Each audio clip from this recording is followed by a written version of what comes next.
Welcome to another podcast of stories and innovations in ALS with Lisa Deegan, and I'm McFinn and Lisa from Everything ALS.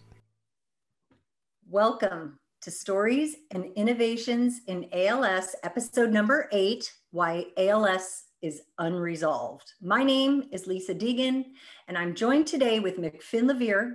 We are storytellers who have both been affected by ALS. Today, we're going to be talking with Murgesh Navar, who is part of Everything ALS, and also the brother of our co-founder, Indu Navar. Our mission is to bring the stories of those affected by ALS to share their journey and the efforts of those who are investigating and innovating to find a cure for this devastating disease. We are all part of an organization called everythingals.org, whose mission is to leverage technology with the goal of a quicker diagnosis and more accurate prognosis of ALS. So we're excited today to talk with Murgesh and have him as our guest. He is a Silicon Valley technology entrepreneur, investor, and the Caring ALS director here at Everything ALS. His focus is to bring technology innovations to build scalable online communities and tools for people with ALS, amongst other things. So Murgesh is also the brother-in-law of Peter Cohen, who lost his battle in 2019 to ALS. Thanks so much, Murgesh, for being with us today and sharing your personal story and your journey with us. Good to be here. Thank you, Murgesh. Hey, McFinn. Why don't you just start with, tell us how ALS touched your life, Murgesh? Yeah, so I'm usually very curious about medicine and biology. So I knew about ALS generally, not through direct association, just through media.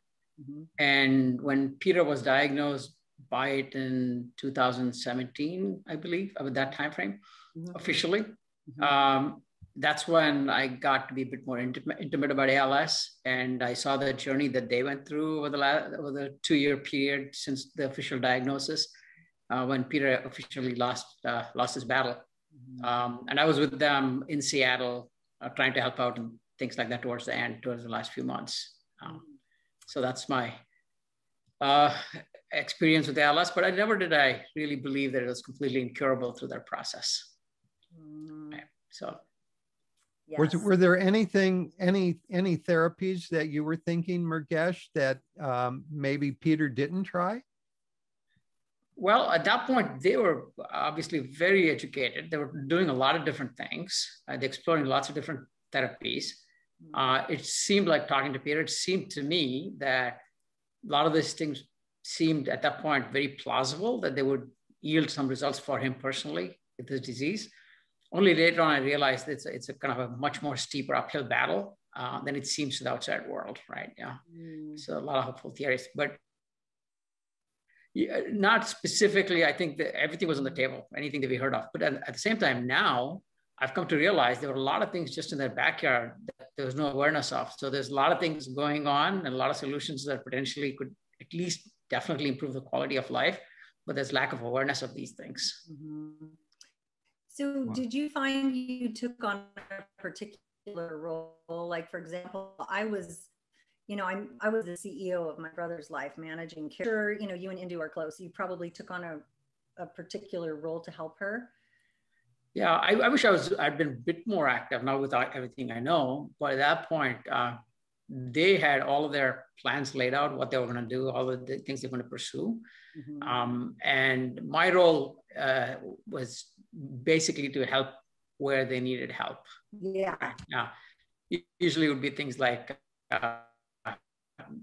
driving Peter or things like that. And he would drive up, right? Even to the end. I don't recall ever me having to drive him. I had to just sit on the passenger side. So he was fairly robust. I'm sure you were doing research though and sending them, articles, and because you like you said, you like to read and you have a lot of interests. And so I'm sure you were trying to stay on top of all what was out there. Yeah, we have a lot of discussions with particularly with Indu, with all the different stem cell therapies to everything in between that possibly could work. And she was trying to dig up a lot. And obviously, for whatever reason, she was not whatever reason, because she was more directly implicated in the disease process.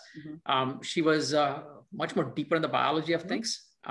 Only afterward, we started looking at all the other technology pieces that were also missing, right? The computation side, the engineering side was missing as well, not just pure biology pieces of it. So that's the revelation that we've come to since Peter's passing with much more clarity. As you know, when you're in the process of it, as you guys know, you're just reacting for the most part. Right? You have very little time to really think through and analyze and be logical about it. If you're the patient, now we can afford to be, because we're on the other side. We can think logically with patience and step by step. So you're exactly right. It's all consuming, just trying to get through the day and, plan what equipment are we going to need? What kind of care? What do we, what kind of food? What kind of supplements? I mean, there's so many layers that you can't even scratch the surface. At least that was our experience. I mean, it was tough. So I can relate to that very much. It's consuming. It's a 24-hour day. Well, for Peter, 24 hours a day, people need that kind of help. And each one of us who belong to this organization have dedicated a lot of time to this. Murgesh, I know you're deeply involved in this, but what do you do for the rest of your life that balances out I don't want to say the horror of this disease, but the difficulties that people are going through, and you being personally attached? Was there some way that you found to get your mind mentally away from the problem and actually keep yourself healthy? Yeah, I mean, I'm personally very healthy. I do, diet, exercise, and all of the motherhood and apple pie things to stay healthy. So I have no health issues or anything personally myself or my immediate family at this point. But I find this challenge to be very intellectually stimulating, to find out, because there's no playbook, right? Every conversation you hear, you find a little piece that's missing that can potentially play a role in putting this whole thing together. So that's what I find very interesting. And also talking to people now who are going through this process, our patient friends, it brings another sense of urgency to this, because their timelines are very different than some of the timelines of our traditional institutions and their research timelines. So, and I've come from the software world, technology world, where you get to live and die by every 6 months, right? How much progress you make. So you really don't have too much time. You have to hit that next milestone, or you run out of money or goodwill or whatever, right? So it's a constant 24/7. So I'm used to working 24/7 on problems. So this kind of fits that profile from that perspective. The need is urgent, and the dynamic and the cadence at which we need to move also needs to be much faster than the traditional clinical systems, if you will. Did you find that it took you away from your family to take care of your brother-in-law? I mean, yeah. So at that point, they were in Seattle. My daughter went to live with them to do her final year of high school. The whole goal was she would also help out Peter, and she had a good relationship with Peter more than anybody else in the family. So, and Peter was a very unique guy, and she was a teenager at that point, and he could talk to teenagers in ways that many of us parents wouldn't be able to, right? Without expressing frustration. He could easily appeal to the logical mind. He's almost like, Mr. Spock from Star Trek, if you can say what I mean. It's hard to argue with him because he'd be very logical about things, and he knew a lot of things. So anyway, so she went there. So I went there to support them when she had to be by herself and they had to travel also and things like that. But I'd say because Peter didn't go through the more extensive, bigger care pieces that a lot of people go through now, because he's still mobile. His voice was intact. From what I saw, the only thing I saw with him was a cane and a walking mobility issue. Otherwise, he's fully in control of his life completely. So I don't think we went through the phases that many other people go through, where it's an exponential thing, right? It becomes much more expensive to care and more people to care as time progresses, as it becomes more debilitating.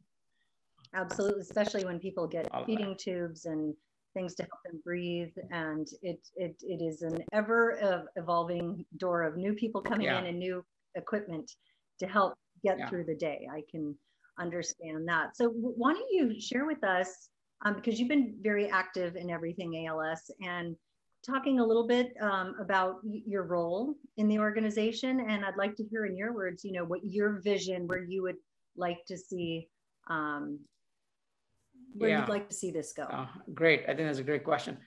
First of all, I think this is a bit more of a systemic problem. Recently, I just spoke to someone who's head at Moderna, and they described their success mainly due to the fact that their CEO, founder, is an engineer, and the rest of them biologists. The fact that brought biology and engineering together with other divisions together. Most biotech companies are all biology companies, right?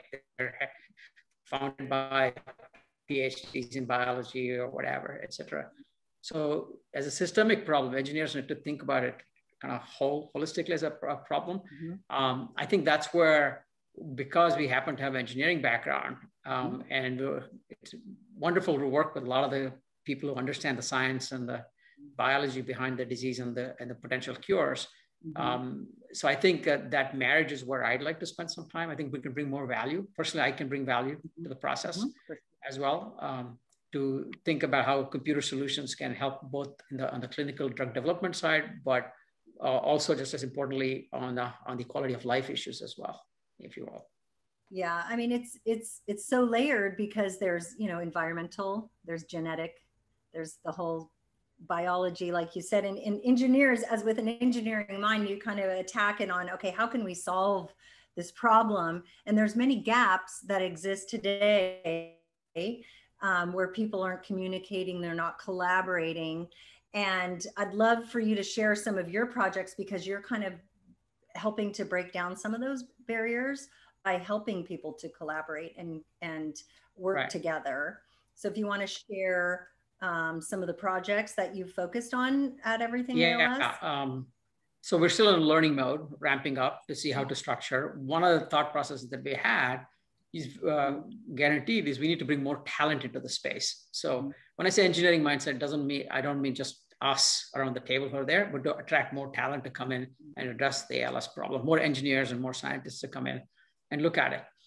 Sometimes there's not awareness of the problem or the opportunity, if you will. And sometimes they don't know if it's even surmountable, right? Giving them a roadmap and making it easy as a playbook to show them that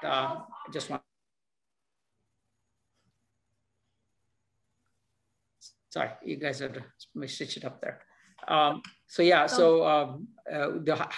the question is, one of the thoughts that we've had is, how do you bring more engineers, more startups to the equation to work with these scientific people to help the drug discovery process be accelerated, essentially. So that's where I think I've spent most of my time, at least recently.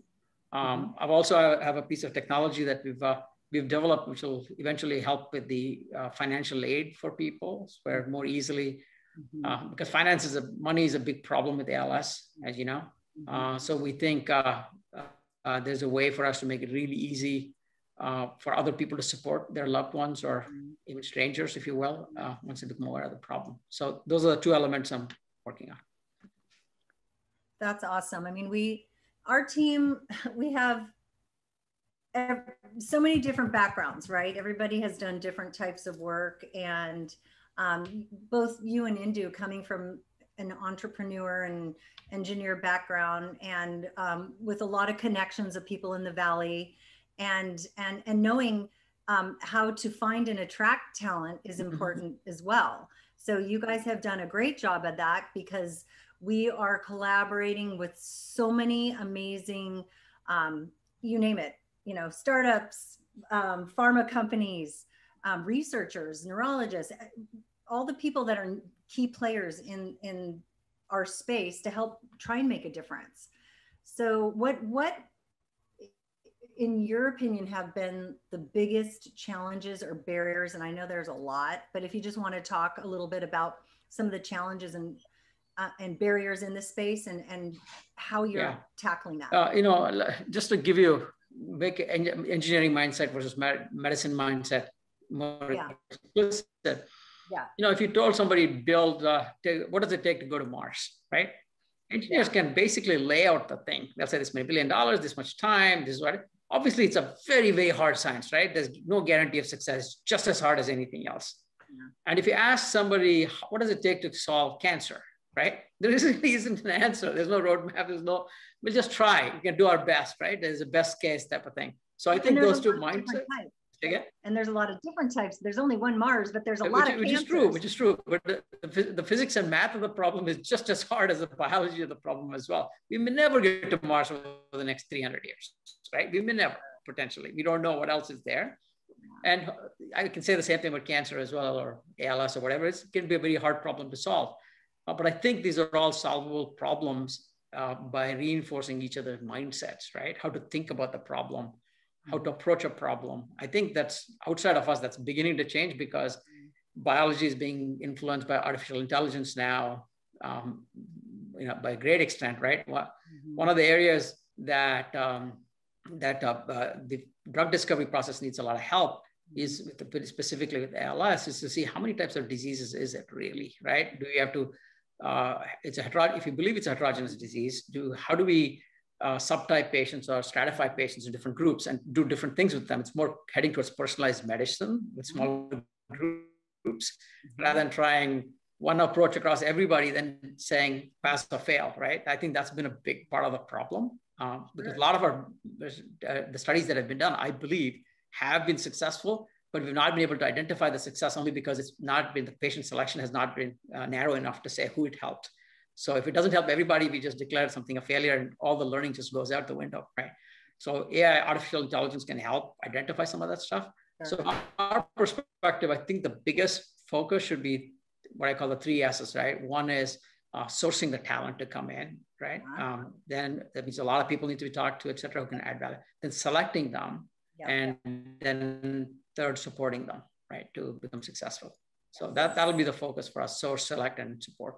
Murgesh, who do you think that we should be looking to attract, the next person? Is there anything specific that you see that we're missing that we need that person to fulfill? Yeah, I mean, I think there's lots of different talent we can attract, right? One of them, to me, what comes to mind is still getting the regulatory process, because this is medicine, right? Unlike engineering, where we can go off and do things and try things. We need the regulators to be more engaged with us. I think we need more people who can understand that, how particular digital medicine, what's called digital medicine, can be approved and regulated and qualified by the FDA so that the insurance can kick in. So a lot of good things happen when you go through that process. And that will, once the money is freed up, it's more liquid, then more people will come into the space and things like that. So I think for us to build a relationship with the FDA, because as you know, the FDA wants to work with patient groups more so than pharma companies, where they get accused of favoring one over the other. So they try to keep arm's length distance on commercial businesses, but they don't have any such hindrances working with folks like us, right? So I think for us to attract somebody who can take on that role of regulatory compliance and getting new technologies approved and qualified and things like that would be a huge benefit, I think.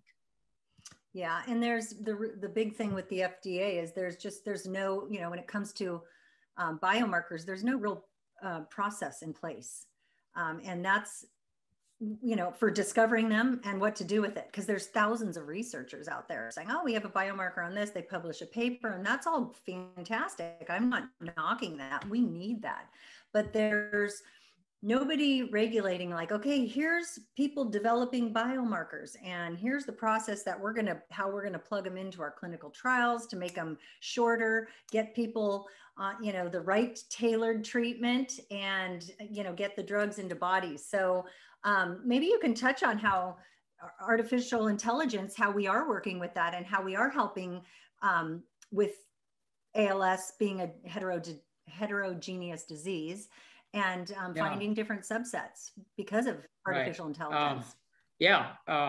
Great, Lisa. That's probably the key point. What you just made is people publish papers of lots of biomarkers. There could be tens of thousands of biomarkers, right? And people publish a lot of things. This may be point to the disease or what have you, or some aspect of the disease. But once it's published, nobody's incentivized, and FDA talks about this as well. Nobody's incentivized to take it over from there and make it a real thing. The pharma companies work only with something that's already been approved by the FDA, right? They don't want to risk chasing some of these ideas and the science. So there's a big gap there in the middle. Nobody owns it. That's why the FDA has this biomarker qualification program that started about a couple of years ago, 2 or 3 years ago. So I think getting artificial intelligence is relatively new technology. I think it can actually show when we collect data across a broad set of patients, different types of data, voice, breathing,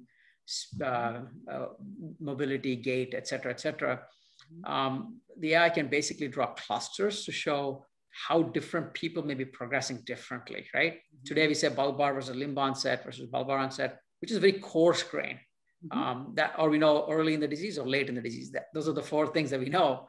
I think with AI being able to group people together, maybe into different circles, if you will, they can specifically be targeted differently. And all that is needed is data for that, which is what we're trying to do, is right, earn the trust of the patients to get lots of different types of data and go beyond the publication research more into qualifying and becoming a qualified biomarker that the FDA can approve, that these technology companies and the pharma companies can use.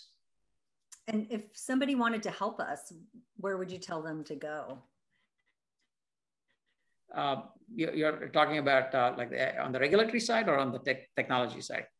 On our speech study side. Yeah.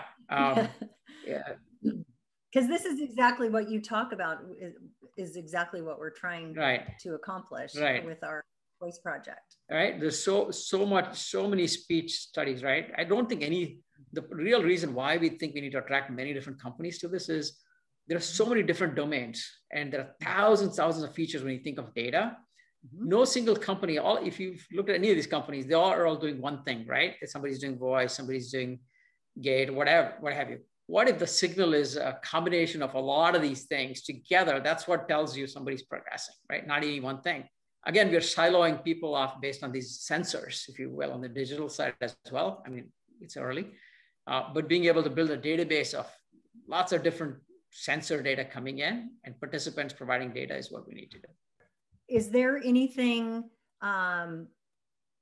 any help that you would need? If people are listening to this and they wanted to reach out, like who are the people that you want to reach out to? And great question. There are different constituents.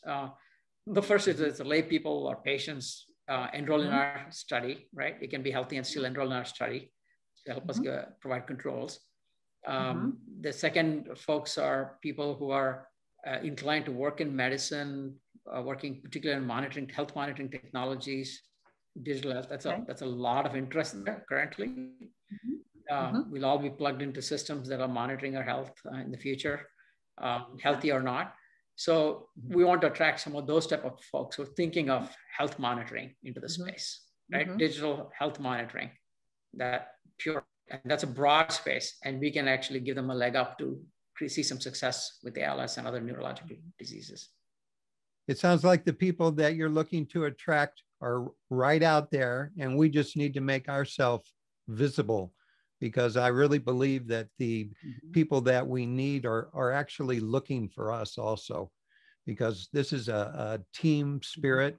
And as we know, it's not just one disease. There's so many of these, there's so many difficulties in figuring out ALS. So I want to just say, Murgesh, everything that you've put into our organization so far has expanded us and has shown us that there's new ways to contact people and to serve people. And so I just want to honor you for giving up your time. I know your family loves to have you around, and I'm sure hoping that you're balancing everything out. But your contribution to everything ALS is, what do you say, priceless, simply put. So I want to thank you today for being our guest and showing us that if you're dedicated, answers will come. It's just keeping the feet moving in the direction that you know you want to go.